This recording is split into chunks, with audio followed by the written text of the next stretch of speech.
All right, welcome back to InsideFlix. We're going to be doing our box office report. Rich, tell us what films made the top 5 at this past weekend. Well, this past Thanksgiving 5-day weekend, Black Panther Wakanda Forever is number 1 again for the 3rd week in a row with 63.8 million. Coming in number 2 is Disney's Strange World with 18.8 million. Number 3 is Netflix's release of Glass Onion and Knives Out Mystery with 13.2 million. Number 4 is Devotion with 9 million. Rounding out the top 5 is The Menu with 7.6 million. Well, I guess we got to talk about the main story of this past weekend, which is Strange World. It bombed, and people are saying that it's going to be losing $100 million for Disney. So what's your thoughts on Strange World bombing? Well, honestly, I don't think it's a big surprise at all. We were kind of expecting this to be a huge failure. I mean, Lightyear ended up being a massive failure, and that ended up, I think, being a surprise. And this looked much worse. So I actually think 18.8 is a pretty good number for a movie that looks so horrible. The premise itself looked terrible, and they're going a very kind of sci-fi angle, and they're really much limiting the audience for that. And not just that, but I mean, you brought this up I think last week, but there's been a lot of like animated films. Like I remember when I was a kid, like growing up, like that Atlantis movie and the AE or whatever, and all those movies failed. And it feels like this is kind of like a return to that type of movie, and it's like, I don't even know why they produced this. This was from the conception. It was obviously going to fail. I don't know if it was going to fail. I mean, I think it was supposed to be inspired by those 60s, 50s kind of science fiction magazines. Then it became something totally else. And I think the problem with this movie is that it reminded people that this is from the same studio that brought you Lightyear, and Lightyear was such a disappointment and such a kind of box office flop that I don't think people wanted to see another movie that looked exactly like that. Yeah, I think that people. It almost looks like it takes place in the same universe as Lightyear. Exactly. Could easily have been its sequel, So yeah, I think parents said, no, we'll just stay home and we'll wait for this to come out on Disney Plus or VOD or whatever. They didn't want to rush out and see it in theaters. I think maybe that was the problem. And also, I think it's such a odd story. Ray, you told us that you thought this was you thought the story was about a bunch of assholes going to a foreign planet, and it's about. Isn't that what it is about? It's really about like 3 generations of family members reuniting in some kind of magical journey through uncharted territory or something. You know what? I don't even know if that was the plot because I don't know. Well, to be honest, I heard I know what the plot of the movie is. I heard people brought it up in the reviews for the movie, and it's pretty stupid. I don't want to spoil it. Okay. No, I thought that Strange World it just didn't look appealing, especially to young children. For an animated film. That's what you got to go for right away. And the voice cast themselves, I didn't really think they meshed together. I mean, Jake Gyllenhaal. I mean, I think the best voice was actually from Dennis Quaid as the father. Well, the funniest bit of the promotion tour of this movie was that Jake Gyllenhaal was promoting this movie with Dennis Quaid. They played father and son in the movie. Right. And an interviewer asked him, what was it like reuniting, playing father and son again? And Jake Gyllenhaal says, what are you talking about? And Day After Tomorrow. And he totally forgot that they were both in that movie. Oh, my God. It's a great video. I forgot that, too. Holy crap. And you know what's sad? I was watching that movie just a couple months ago, and I still forgot they were in it. As you and Jake obviously played father and son in The Day After Tomorrow. We did? Years back. Oh. Right. Oh. Oh. Whoa. It's the first time we've been in the same room together. That's the guy who played. That's the guy who played my dad. That's me. Whoa. Yeah. Wow. That's cool. So let's get into the other big surprise of the 5-day weekend, which is Glass Onion, the sequel to Knives Out, making $13.2 million with only, I think they were only in 696 theaters. And really probably no promotion at all from Netflix. This was really people going there because they loved the first movie and they wanted to see another chapter in this film series. Yeah. Very surprising and very impressive number. I'm actually not that surprised. I mean, the most surprising part is the fact that they really, like you were saying, they really didn't advertise this at all. Yeah. It's not surprising, but for me, this could have made way more had they actually promoted it. And that's the more interesting thing, because I mean they spent a lot of money for this on this movie. I mean, I think to get the Knives Out rights, they spent, what was it, like I think 200 million or 400 million. They spent a ridiculous amount, and this could have been a much bigger opening weekend, because the first Knives Out was a massive success. And Yeah, and I think if this movie came out in much more theaters, it could have easily been number one. yeah, that's a good point, because it barely played in any theaters. I think probably the same as like Pinocchio or something like that, right? Like just less than 700. I think Netflix has come out and said that this was only a testing ground for promotion to promote their movie better. Also, they came out and said that they're not really into theatrical release. But I think with this surprise number, it's a possibility for them. I don't know why they would throw that away or not give into the idea of maybe setting up a theatrical department in their company. Then again, they'll have to pour in a lot of money just to build that infrastructure for a theater arm or theater distribution arm. Maybe Netflix is also just worried that, if they put out a bunch of, or they put out movies in theaters, that, they might pick the wrong one, and then, it'll end up being another Bones and All or something like that. Well, we'll get to Bones and All. But I'm very surprised by Netflix's. I mean, they never released the final total to anyone, and I'm wondering what kind of deals they made with the theaters, what kind of percentage they were going to get. Mm-hmm. That's a really interesting question, and I do not have the answers for it. Okay, let's talk about Devotion. I would say this is a big disappointment. Yeah, from what I heard about the movie, wasn't that bad. I mean, it did pretty well with critics and all that.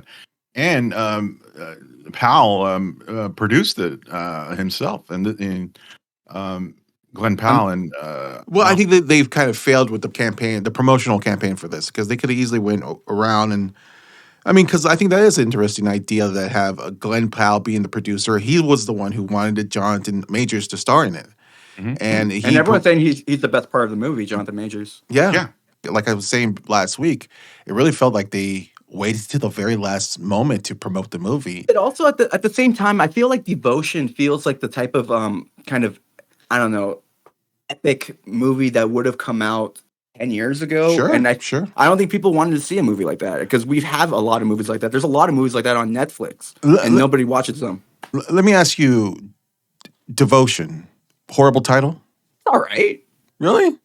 Because to me, that sounds like a late night cable romantic thriller. Well, it makes me think of Midway or something like that. It's like just one word. At least Midway was the title. Yeah, I know it's the title of the a battle. Yeah, but Devotion really kind of feels like a wife caught a man cheating thriller. Yeah, it should have been like Sky Wars or something. Blood in the Skies or something like that. It should have been like something like Heroes of the Clouds or something like that. I don't know. It should have been called Top Gun 3. Yeah. Eagle Fang, whatever. Yeah, there you go. Ebony and Ivory or something. I don't know. It should have been something other than Devotion, I think. I think it would have been a lot better choice. All right. Let's get into the rest of the top 10, Rich. Coming number 6 is Black Adam. Number 7 is Bones and All. Number 8 is The Fablemans. Number 9 is Ticket to Paradise. And number 10 is The Chosen, Season 3, Episodes 1 and 2. Bones and All, which was, I think, a pretty high-profile film. High profile for an indie movie, mostly because of the reteaming of the director. I forget his name, Luca Bartolino or something like that, and Timothy Chalamet, who worked on Call Me by Your Name. And also, the movie came out a couple weeks ago in limited release. This was expanding wide, so people were thinking that this was going to make some money here. Yeah, because it did pretty well during it did pretty well during its limited release, and it was playing, I think, only in a handful of theaters. And it went really wide this year. This week, it opened in over 2,000 theaters, and nobody cared. No. Does this have something to say about Timothy Chalamet as a movie star? I think it does, man, because people have really been trying to turn him into a star. And every now and then, there's an actor that Hollywood just focuses on, and they're like, "This is the next guy, and we're gonna turn him into the next Leo or whatever." And they've been trying really hard with Timothy Chalamet, and it's not working. And I think this is kind of the one where it's like, maybe you need to move on and find another actor to try to turn into the next big thing. We should say we should say Timothy Chalamet is a really good actor.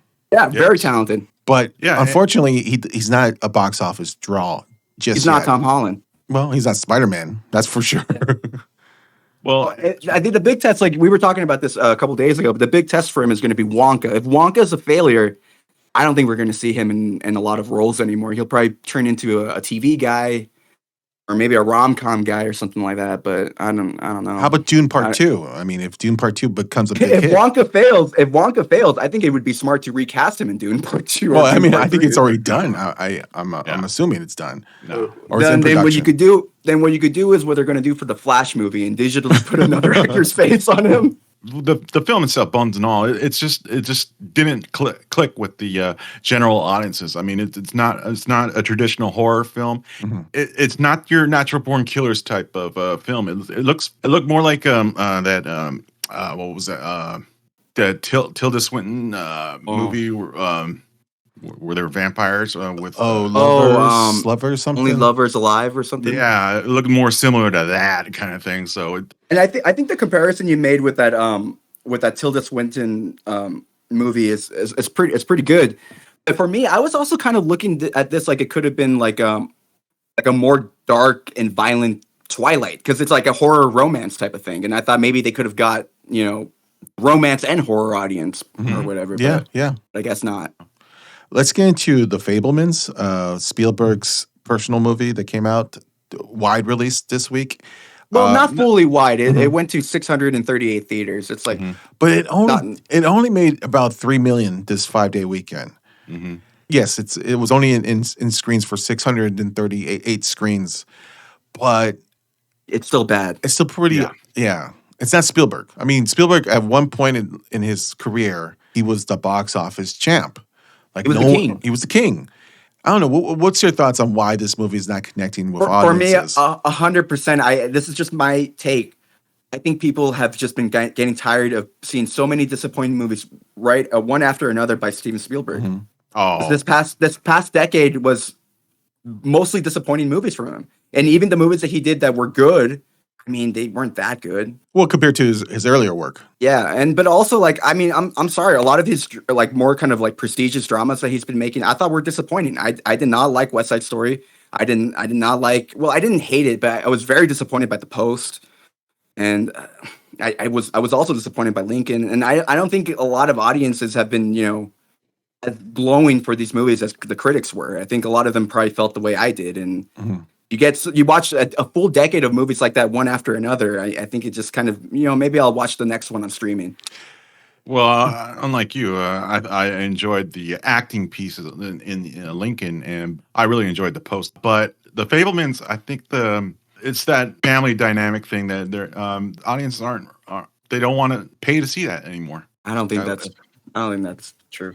Well, let me ask you this: because it's set in the 50s, Spielberg. Do people don't give a shit about boomer generation? Maybe, but also I think people just don't really care about movies about people making movies anymore.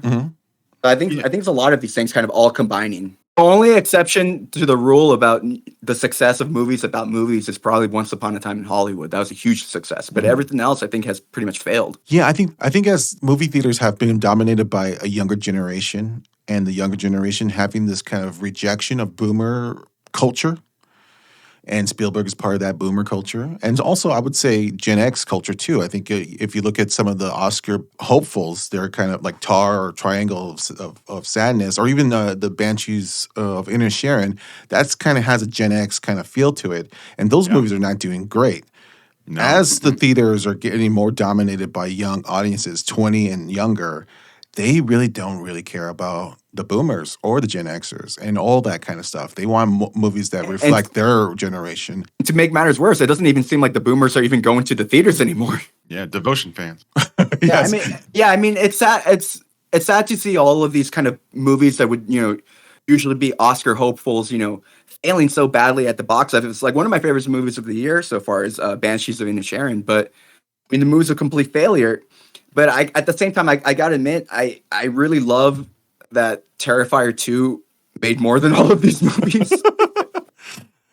Okay, Rich, tell us what movies are coming out this week in wide release. Opening up wide this weekend is David Harbour as Santa in Violent Night. Also, Tom Cruise is back in Top Gun Maverick, re-released just before it's released in Paramount Plus. And Crunchyroll's latest, The Quintessential Quintuplets, the movie. Yeah, so let's talk about Violent Night. This is probably the most high-profile movie of this week because it's a Christmas movie. It looks like Bad Santa meets Die Hard. Yes, that's a great way to describe it.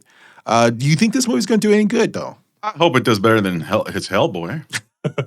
Yeah, I think it's going to do well enough because I can't imagine this was like a really expensive movie. But I think it'll make over. I want to say it's going to make over 15 million opening weekend. When I saw the trailer for Violent Night, I was really tickled by it. I like the idea of it. I like that they're making fun, or maybe not making fun, but having fun with Christmas, or at least the idea of Christmas movies. And I love David Harbour, but I don't think this movie is going to be a huge hit. Unfortunately, I think this movie most likely just going to be around 10 million or less. That's my feeling. Not. I hope not I hope too. not, because that's kind of like what the Liam Neeson movies would have done, right? And this just feels like it has much more going for it than one of those kind of generic action movies that we see. I hope that the presence of David Harbour, who people really love because of Stranger Things, and this kind of wacky Die Hard Christmas idea is enough to pull in more than a typical Stallone Samaritan type of movie. This looks better than that. This looks better than the type of movies Liam Neeson has been making for the past decade. I will be pleasantly surprised if the movie is a hit. I'm guessing it's going to make between 15 to 20 million. What are you guys guessing? What's your final guess? I think the studio hopes that it's a Jolly Saint, John Wick, but but yeah, I kind of agree that it's not going to make that much, maybe 15 to 22. Unfortunately, I think it's going to be around 10 or 8. But is that enough to be number one? No, I think it's going to be. I think it's going to be Black Panther Wakanda. again. Yeah, Wakanda forever again. But then again, it could be Top Gun again. Or then again, it could be the quintessential quintuplets movie. Which, Yeah, maybe. I mean, I know. Yeah. How many theaters is that coming out? You guys know? No, I don't know either of them. How many? Anime has done so well this year that it wouldn't surprise me if this was a number one hit. Yeah, You know. that's why I put it up. That's why we had to talk about it. All right, let's get into limited release. Rich, what movies are coming out in limited release? Will Smith stars in Emancipation, spoiler alert, The Eternal Daughter, Savage Salvation, Four Samosas, and Second Chance. All right, let's talk about the Will Smith movie. Emancipation looks, if you saw the trailer, it looks impressive. It looks like it could have been an Oscar contender. Unfortunately, Will Smith has this kind of mark on him, or maybe Chris Rock has the mark. But Will Smith is trying to make amends for what he did. He was just recently on Trevor Noah's show, and they made a big deal about him appearing on there and talking about the whole situation. Yeah, does that hurt his chances with this movie? Does that hurt the box office? Does it even hurt the Oscar chances? Well, honestly, I don't think this movie ever really had that big of a chance of being a box office success just because it's an Apple movie. It's going to be on Apple, in like a week or something like that? Yeah, So next week it will be available on Apple. I don't think this is a movie that was ever going to tear up at the box office. But I do think it was, seeing the trailer, it's definitely a movie that had Oscar potential. And unfortunately, because of the situation Will Smith's in, I don't think it's going to get any love. All right, let's get into streaming. Streaming this weekend is on Netflix, Troll. They also have Scrooge, A Christmas Carol, and Lady Chatterley's Lover. And on Disney Plus, Diary of the Wimpy Kid, Roderick Rules. Out of this group, Troll is the only one that I really care about. Because that looks like a really cool monster movie. I was really surprised by this Troll movie because I remember like a decade ago there was a movie that you really loved, Mike, called Troll Hunters. Mm-hmm. And when I saw the trailer for this, I was like, oh wow, Netflix gave the Troll Hunters guy a big budget to do that movie on a massive scale. But it's not. It's from a different people, right? It's a different team. Yeah, this is from the director of the Tomb Raider remake. Oh yeah. I want to say his name is Roar. But Roar something. I can't remember his last name. Yeah. He's kind of a genre filmmaker who's from Norway, I want to say. Troll looks cool. Troll looks cool. It looks like a big budget kind of monster movie. And this latest Scrooge movie from Netflix, I mean, has a big voice cast with Jesse Buckley, Olivia Colman, Luke Evans. I haven't even heard of the Scrooge movie. I know. Jonathan Pryce. Big cast. All right, that's it for this box office report. We'll be back next week with more box office results and more movies to talk about. Thank you for watching Inside Flix. Okay, bye-bye.